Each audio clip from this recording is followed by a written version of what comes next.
last night, because last night was a big State of the Union address. So we have the one and only Secretary of Transportation, Pete Buttigieg, this morning. So happy to have you this morning. Good morning. Good morning, David.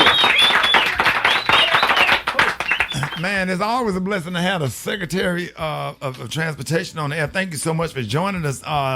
So I just want to ask you, just get into it because we don't have a lot of time. In your opinion, what are some of the key takeaways from the president's speech last night? Well, what we saw the president discuss last night was, first of all, everything that's been achieved, and it's no small thing. I mean, we've been, racing from one event, one news story to the next. So it's important to just step back and think about what it means to have the lowest unemployment we've had in more than 50 years, some of the lowest rates of Black and Latino unemployment ever, jobs created faster than any president ever, inflation going down, just those basic things that are so important that we got to look at how we keep them going. But he also looked to the future and talked about what we need to do to keep things moving in the right direction economically, to make sure that more Americans thrive, to finish the job on everything from the healthcare costs that he's working to bring down, getting the cost of insulin down to $35 for seniors on Medicare, which is a huge deal. But we want to do it for every American. And, of course, the work that I'm so involved with on the transportation side, fixing bridges, fixing roads, improving ports, getting our airports in better shape. Those things that were such a priority for the president. We've been working on them from day one, and now we're in a position to really take that to the next level. And you could feel the energy last night. I was in the chamber watching the president speak, surrounded by members of Congress from both sides of the aisle, and I just found it a really, really energizing night. Yeah, it was an energizing night, and we appreciate all of your efforts and hard work. I do want to ask you, what were your thoughts on the Republicans heckling Biden throughout the speech last night? You know, it's disappointing to have a handful of people who just can't. I don't know, what they were taught growing up, but I was taught to be respectful of somebody who's speaking, and that's what the vast majority of everybody in there from both sides did. Well, the other thing though that I thought was really interesting was that back and forth between the president and a lot of members on the floor over Social Security and Medicare. He strongly disagrees with some of the proposals that some congressional Republicans have made about cutting Social Security or cutting Medicare.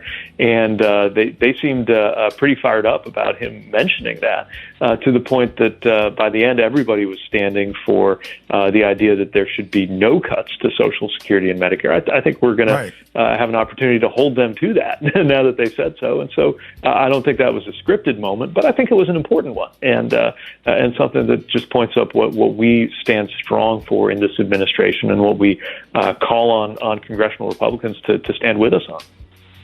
Well, what's he working on as it pertains to components of the infrastructure bill? Lead pipes, new roads, etc.?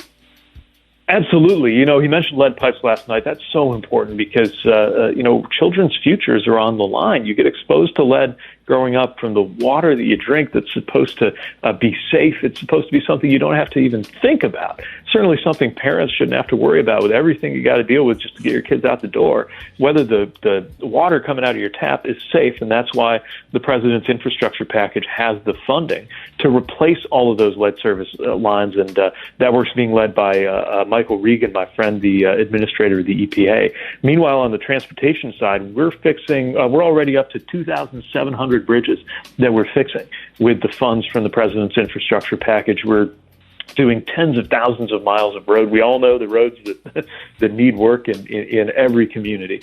Airports and some stuff that's behind the scenes. Most Americans won't see it in terms of what we're doing on the rail system or the ports to get shipping into better shape. But it's going to matter to every American because, of course, if those things are working better, if we have better performance on our rail lines, if we have better capacity at our ports, what that means is you have fewer backups, which means that there is less to push up shipping prices, which helps keep prices lower for the things that we buy at the store every day. So all of this adds up to better quality of life. It's been a focus on the president. You often hear him say, we need to build the economy from the bottom up and the middle out, not from the top down.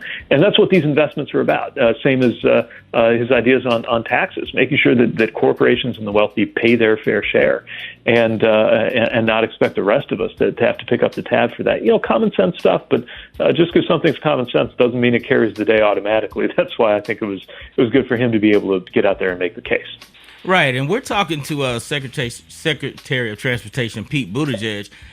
You addressed it a little bit earlier, but in a nutshell, how would you address this gaslight narrative among some in the media that the Biden administration hadn't accomplished anything? It's one of those things, right, where you see some corners of the internet or corners of the media where it's all negativity. And then they ask, I get over there and they say, so why do you think that the president's not getting more credit for these accomplishments? Like, well, maybe it's because people haven't heard enough about it, and that's why moments like State of the Union are so important. I know it sounds almost old-fashioned in a world where we get so much of our information 30 seconds at a time on TikTok or Twitter, but just actually being able to lay out the case, to talk to the American people for that hour and a half, and remind us of everything that's been achieved. I think that's how you cut through that noise machine a little bit. And look, the most important thing, of course, would be what people are experiencing on the ground, and watching wages continue to rise, watching inflation continue to fall, continuing to live in this moment where unemployment is so low. If you want a job, chances are you can find a job, and we're creating more jobs that pay better with this infrastructure law. So much of this construction work is a really good paying job. You can get into the six figures, whether you got a college degree or not.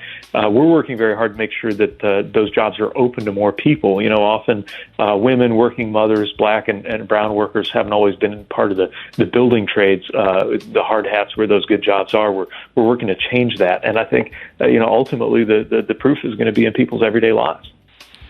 Hey, this morning, we're seeing headlines about China's spy plane and the sensitive information it received in regards to U.S. military. What does this mean, and should Americans be concerned about a war with China?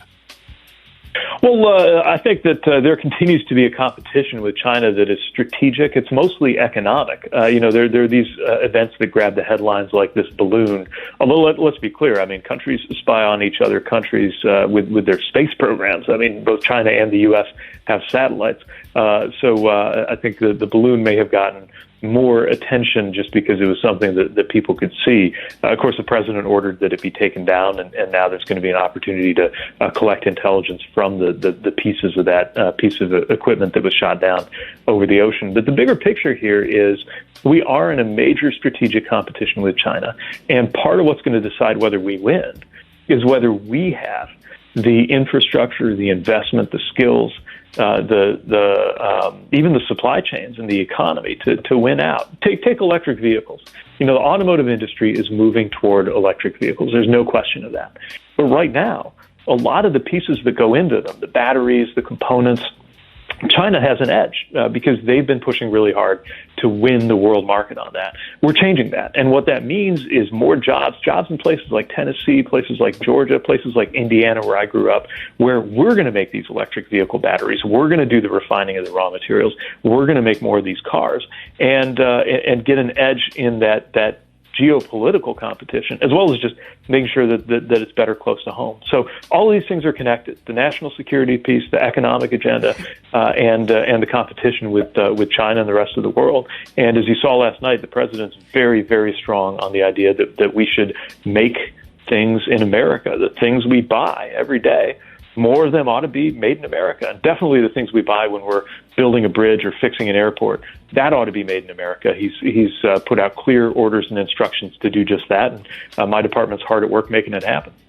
Man, I'm a big fan, Secretary Buttigieg, man. And we really appreciate you taking the time out of your busy schedule to join us. Let everybody know how people can follow you.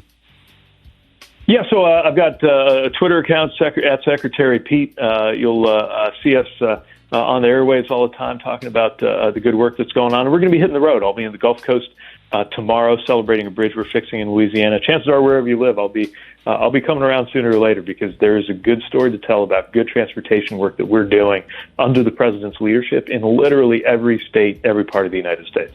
It's funny that you came up. We were just sitting here having a conversation about you, man. We just hope and pray that someday that you will get a good run, become a Democratic nominee someday to run for president of the United States, man. Because I've been following you for a long time and watching you, and I love your work, your military background, and just how you just came on just now and just laid everything. I love how you go on Fox News and just give it to them. As soon as they give it to you, you give it right back to them. I love it. We are some of your biggest fans, man. We would love to see you on a good run someday, and you know, and jump in that race.